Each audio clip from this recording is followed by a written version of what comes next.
13 مارچ کو افغان طالبان نے پاکستان پر ڈرون حملے کیے۔ ISPR کے مطابق ڈرونز کو سافٹ اور ہارڈ کل کے ذریعے ناکارہ بنایا گیا۔ ڈرون اپنے ہدف تک نہیں پہنچ سکے۔ ملبہ گرنے سے کوئٹہ میں 2 بچے، کوہاٹ اور راولپنڈی میں ایک شہری زخمی ہوا۔ حملے افغان طالبان کی دہشت گردانہ ذہنیت کی عکاس قرار۔ ISPR نے واضح کر دیا کہ مسلح افواج اور عوام افغان طالبان کی فطرت اور عزائم سے آگاہ ہیں۔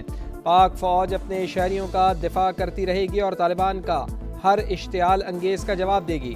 آپریشن غضب للحق جاری رکھنے کا اعلان۔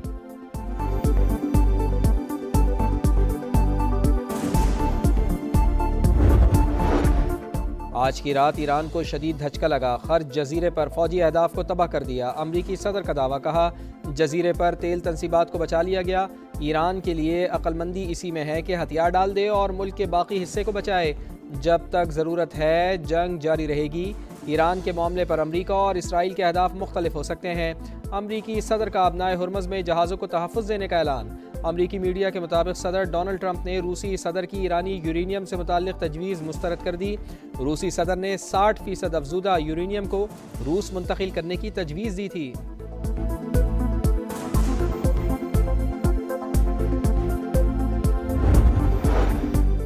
امریکہ کا ایران پر حملوں میں شدت لانے کا اعلان۔ B-2 بمبار طیارہ مشرق وسطی روانہ کر دیا۔ سینٹ کام کے مطابق امریکی B-2 بمبار بھی آپریشن ایپک فیوری میں حصہ لے گا۔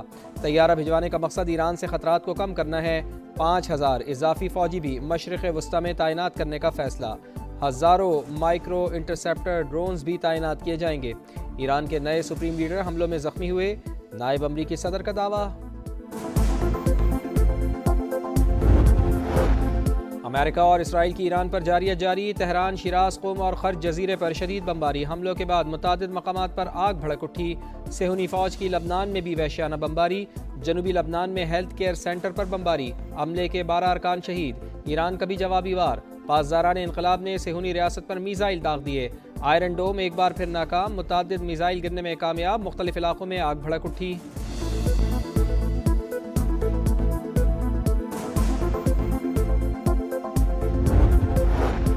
مشرق وسطی میں امریکی اہداف بھی ایران کے نشانے پر۔ سعودی عرب کے سلطان ایئر بیس پر ڈرون حملہ۔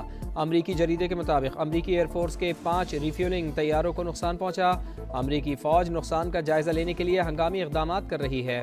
عراق میں بغداد اور اربیل میں امریکی تنصیبات پر حملے۔ مشرق وسطی میں کشیدگی۔ قطر کا عوامی تحفظ کے لیے کچھ علاقوں کو عارضی طور پر خالی کرنے کا اعلان۔ قطری وزارت داخلہ نے کہا کہ عوام ہدایات پر عمل کریں اور معلومات کے لیے صرف اور صرف سرکاری ذرائع پر انحصار کریں۔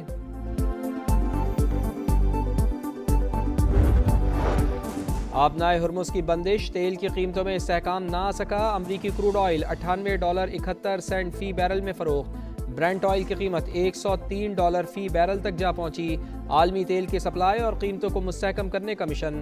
امریکہ کا اپنے اسٹریٹجک پیٹرولیم ریزرو سے ہنگامی فراہمی کا آغاز۔ امریکی محکمہ توانائی کے مطابق یہ قدم صدر ڈونلڈ ٹرمپ کی ہدایت کے مطابق اٹھایا گیا۔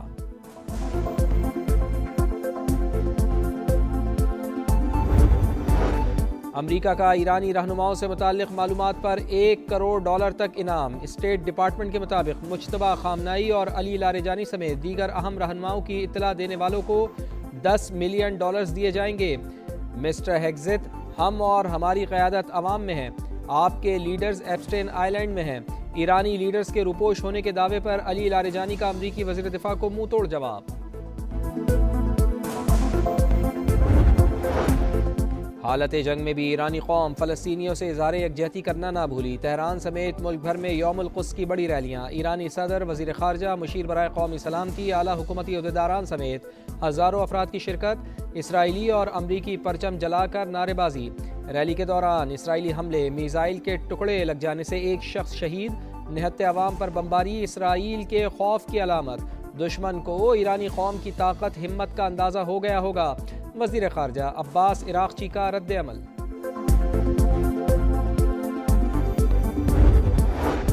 وزیر اعظم کا بڑا اعلان۔ پیٹرولیم مصنوعات کی قیمتیں برقرار۔ عام آدمی پر بوجھ کم کرنے کے لیے فیصلہ کیا۔ مشکل حالات میں عوام تک ریلیف پہنچائیں گے۔ شہباز شریف پرعزم، کہا خطے میں کشیدگی کی وجہ سے عالمی معیشت اس وقت دباؤ میں ہے۔ پاکستان پر بھی گہرے اثرات مرتب ہونے کا خدشہ ہے۔ سفارتی اور معاشی ٹیم کی کوششوں سے مناسب مقدار میں تیل میسر ہے۔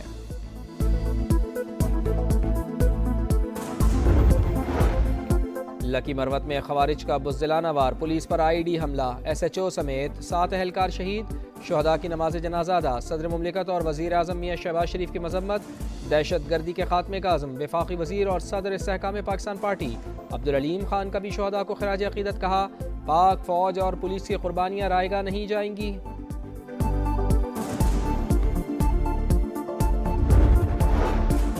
لکی مروت میں CTD کا ایکشن، فتنہ الخوارج کے 6 دہشت گرد انجام کو پہنچ گئے، اسلحہ، دستی بم اور IED برآمد، IG خیبر پختونخوا کا خوارج کا پیچھا کر کے کیفر کردار تک پہنچانے کا عزم۔ پاک فوج کا آپریشن غضب للحق پوری قوت سے جاری، شمالی وزیرستان میں افغان طالبان اور فتنہ الخوارج کی دراندازی کی کوشش ناکام، افغان طالبان رجیم اور فتنہ الخوارج کے 4 ٹھکانے ملیہ میٹ، تنصیبات بھی نشانہ، کابل میں 313 کور کا انفراسٹرکچر تباہ، قندھار میں دہشت گرد کیمپس، ایئر فیلڈ کی آئل اسٹوریج سائٹ اور لاجسٹک انفراسٹرکچر ملبے کا ڈھیر، طالبان رجیم کے ہلاک کارندوں کی تعداد 663 ہو گئی، 887 زخمی۔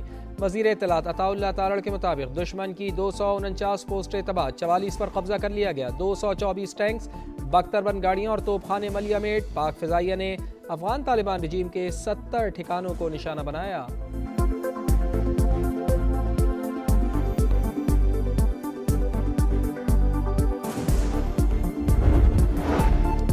کراچی میں مزید الیکٹرک بسوں ڈبل ڈیکرز چلانے کا فیصلہ، سینئر وزیر شرجیل میمن نے خوشخبری سنا دی، کہا نئے روٹس عید سے قابل شروع کیے جا رہے ہیں، حیدرآباد، ٹنڈوالہ یاس، سکھر، شکارپور اور خیرپور میں بھی پیپلز بس سروس شروع کی جائے گی۔ کراچی کے علاقے خیابان سعدی میں پولیس اور ڈاکوؤں میں جھڑپ، فائرنگ کے تبادلے میں ایک ڈاکو ہلاک، 2 پولیس اہلکار سمیت 3 افراد زخمی، ڈاکو واردات کر رہے تھے کہ پولیس پہنچ گئی، وزیر داخلہ نے SSP ساؤتھ سے واقعے کی رپورٹ طلب کر لی، اورنگی ٹاؤن میں بھی فائرنگ کے بعد ایک ملزم زخمی حالت میں پکڑا گیا۔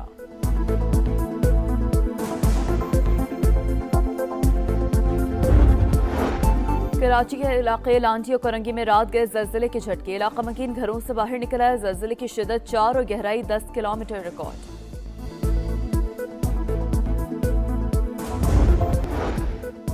اور شاہینوں کا پلٹ کروار، دوسرے ون ڈے میں بنگلہ دیش کو DLS میتھڈ کے تحت 128 رن سے ہرا دیا، بارش سے متاثرہ میچ میں 243 رنز کے تعاقب میں بنگلہ دیش کی ٹیم 114 رنز پر آؤٹ، حارث رؤوف کے 3 شکار، وکٹوں کی سینچری مکمل، معاذ صداقت کی آل راؤنڈ پرفارمنس، 75 رنز اور 3 وکٹیں لے کر مین آف دی میچ قرار، پاکستان نے پہلے کھیل کر 275 رنز بنائے تھے، سیریز کا فیصلہ کن ون ڈے اتوار کو ہوگا۔